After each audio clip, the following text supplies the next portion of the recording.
Hey, everybody, it's Patrick And I'm Greg. with the next in our series of Advent Calendar Reveals featuring retro computers that we've all used. All right, excellent. What do we have today, Patrick? All right, Greg, today we have the famous Apple Lisa. And this was what's later been known as the Lisa 1. You can see it has two 5.25-inch floppy drives. These are super rare. There probably aren't a whole lot of them in this configuration because later on Apple moved to the 3.5-inch drive and they offered customers an upgrade path, which most people took. So largely you'll see this with just one 3.5-inch drive floating around. We have a interesting commercial with somebody who is very famous today, who wasn't a known star at the time they did this commercial. That's right. Let's roll them.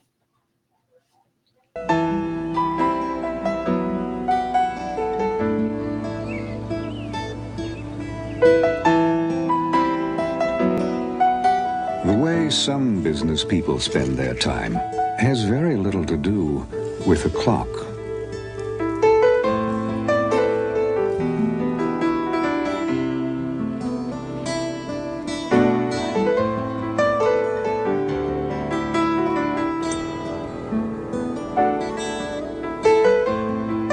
At Apple, we understand that business as usual isn't anymore. That's why we make the most advanced personal computers in the world.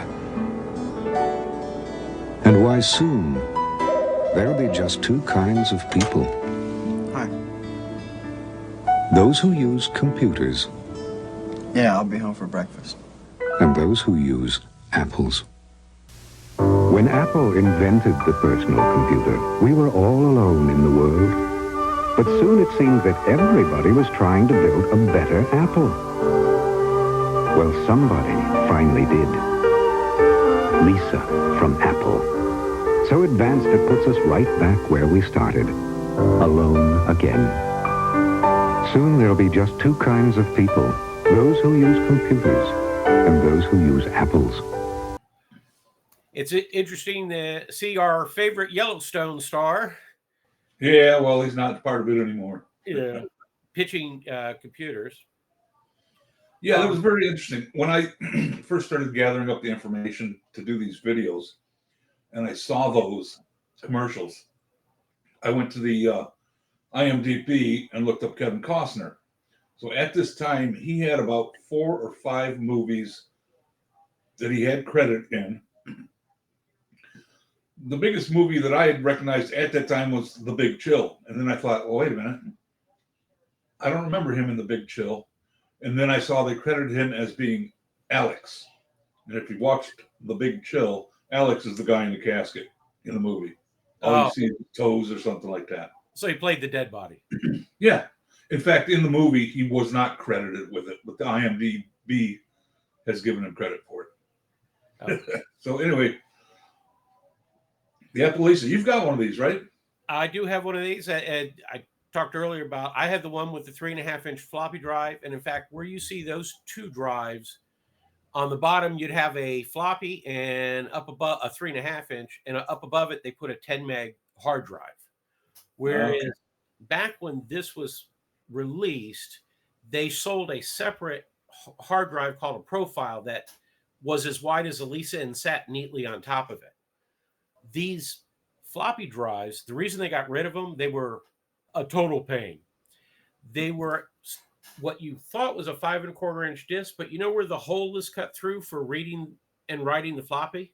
Mm-hmm. They had two holes, and they actually had two heads in the floppy drive, so that they could read the disc twice as fast by reading half tracks at the same time. I got you. Okay. But the problem was people would push to eject the disc, and where do you put your thumb and your finger when you go to pull it out? Right in the center where that hole is cut. Not me. Yeah. I've never touched a disc like that. But this did have, we talked earlier about the Xerox PARC and Xerox Alto, which were the first graphical user interfaces. The Lisa was their first bite at that apple of I see what you did there. Yeah, creating a graphical user interface for a computer. It came with something called System 7 or 7.7. And basically, you got the operating system and you got Lisa Write, Lisa Calc, Lisa List. There were 7 pieces of software that came with it that gave you basically Microsoft Office, if you will, and integrated. And the Lisa was the first thing, I want to say commercially, where, and you could see this on the screen, you could cut and paste part of a spreadsheet directly into a Lisa Write document and print it out all as one. That was sort of the first stab at that people really got to see. I don't think this thing didn't sell that well. It was expensive. No, yes, it was expensive. In fact, it was priced at $9,995, which in today's money would be $30,600. The best information I can find is somewhere around 10,000 units were sold, and that's it. That's all I could find. It says Lisa OS or Xenix. Xenix was available. Okay. It used the Motorola 68,000.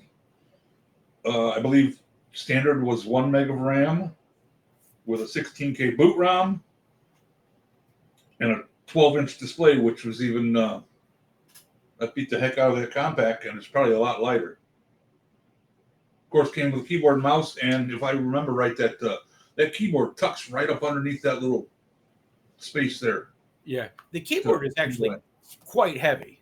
It might weigh 3 to 5 pounds. It's probably got a steel plate, I bet. Yes.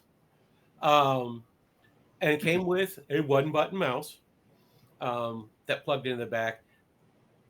This was obviously superseded by the Macintosh when it came out, and it brought that price point. The Macintosh would have killed off the Lisa no matter what anyways. Right, it did. And this was named after Steve Jobs' daughter, too, wasn't it? That's the rumor. There actually, he's got a daughter named Lisa, so. He does. And a lot of people believe that's what it is. There is some, Lisa stands for something. Largely integrated services architecture, kind of, I forget what the acronym is. Somebody will probably tell us in the comments. We talked about the Mac replacing this, and I've already mentioned that they gave you an upgrade to 3.5-inch floppy drive. They continue to offer upgrades to this, and one of the upgrades was something called MacWorks XL, and it was a ROM upgrade and a software upgrade, and it basically turned the Lisa into a slightly wider screen Macintosh, and that would run Macintosh software. Hope you like this latest reveal on our advent calendar of retro computers. If you like this video, please give us a thumbs up. And if you want to keep watching, hit that subscribe button. And if you hit the bell, you'll get notified every time we have a new episode. And if you haven't watched all of the videos in this series, there should be a link on your screen so you can go to our advent calendar playlist and see past episodes.